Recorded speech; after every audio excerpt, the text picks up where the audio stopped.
Hello and welcome to Mediterranean Cooking by Marina.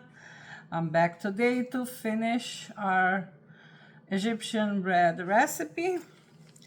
And so what happened yesterday, and this is what I'm gonna suggest for you guys, when you're not gonna use the dough the same day, just wrap it on a Ziploc bag. Take the most air that you can, close it up, put it in your refrigerator. This dough also freezes very well. Like, let's say you're gonna use it a week from now, a week from today, put it in your freezer, and the night before you're gonna use it, just put it on your kitchen counter, let it thaw, and the next day it should be ready to use.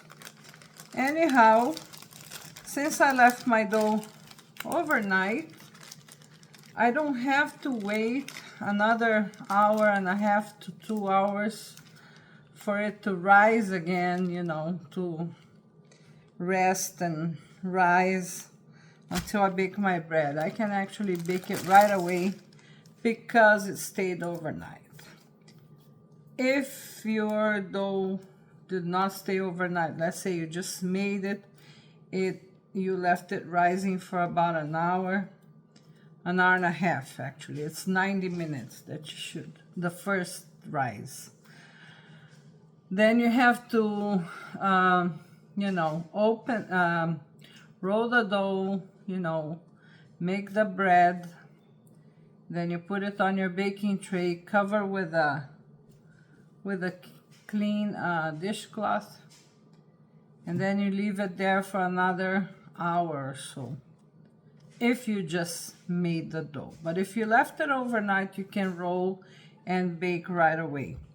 I have my oven preheating right now, and I will show you how to roll it. So you cut a piece of your dough. I do not know the weight, and I don't know you know, it's just a little bit bigger than a tennis ball. If you're gonna do it, you know, the old-fashioned way. So I'm rolling it with my rolling pin. If you don't have a rolling pin, you can use a bottle. Same technique that we used yesterday for the pizza. That's how you do it with your pita bread. Here we go. Another. I'm gonna make 2 more so I can show it to you guys how it's done. So here's my first one, and you can stretch it a little bit. See, I like when the dough is stretchy like this, stretches without tearing. I love when it's you know, our dough is so elastic, so you can shape it the way you want it. I love that. So here's one. So let's get another piece of this dough here. And here we go.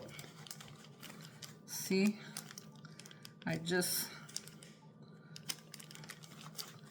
kind of measure tennis ball size, and now I like to flatten it up with my hands. Now I'm gonna press it over the counter. You press it real good, and now roll it up with your rolling pin or your bottle. You have a beer bottle, glass bottle. I don't have any booze at home. I don't drink alcohol. But if you do and you don't have a rolling pin, you can use, you know,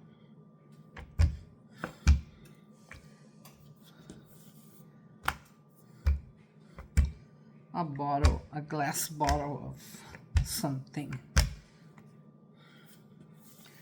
Oh, this is kind of triangular, so we're gonna have to make it a circle here. Let me get this tray over here because I need the freedom to move here.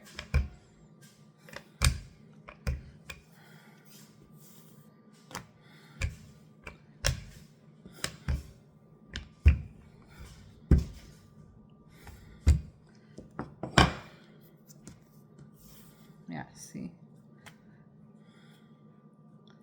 And now I stretch it to shape it the way I want to. And that's our second one. And now for our third bread loaf. Well, you guys have seen it. It's easy to do. And now what I'm gonna do, I'm gonna roll my third one. I'm gonna bake it in the oven and I'll be back with my loaves of bread already baked. I'll see you guys soon. Hello, and I'm back with these beauties here. My pita bread, our pita bread that we made together. Look at the bottom of it. See how they puff in the oven?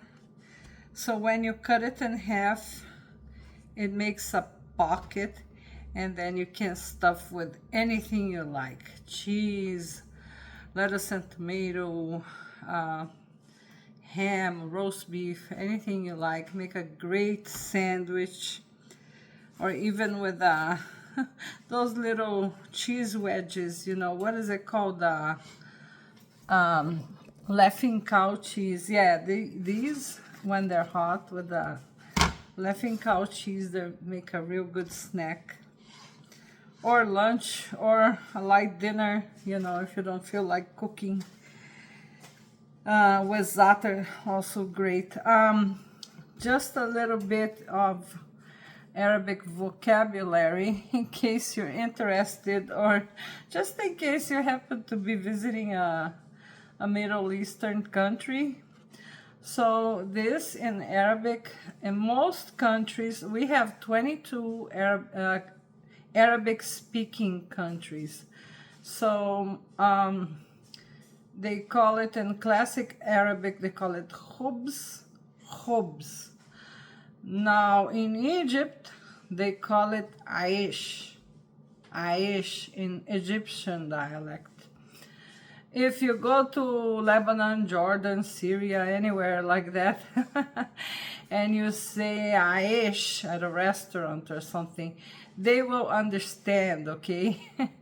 Because all people from all Arabic countries, they know the Egyptian dialects, because the Egyptians are the ones who make the movies, the soap operas that are on TV, you know, on all the Arab-speaking nations, you know, they watch Egyptian, you know, movies and soaps with the Egyptian accent, so they know. Of course, they will know that, you know, somehow you learned Arabic with an Egyptian, which in a way it's me. My parents were Egyptian, and this is how I learned. And then later on, I learned the classic Arabic. So khubz, AESH, or just pita bread, Egyptian bread, Arabic bread. And this was my suggestion for the day. I hope you guys liked it. It's so nice and warm, smells so good. I can't wait to have a bite of it with some tomatoes and some za'atar too. It tastes really good with that. Za'atar and some olive oil, yeah, on this bread. It's great. Hope you guys liked it. Don't forget to like, subscribe, leave a comment for me, and a suggestion for a recipe that you would like to see here on this channel. You guys have a great rest of your week, and I'll see you on the next video. Thanks for watching. Bye.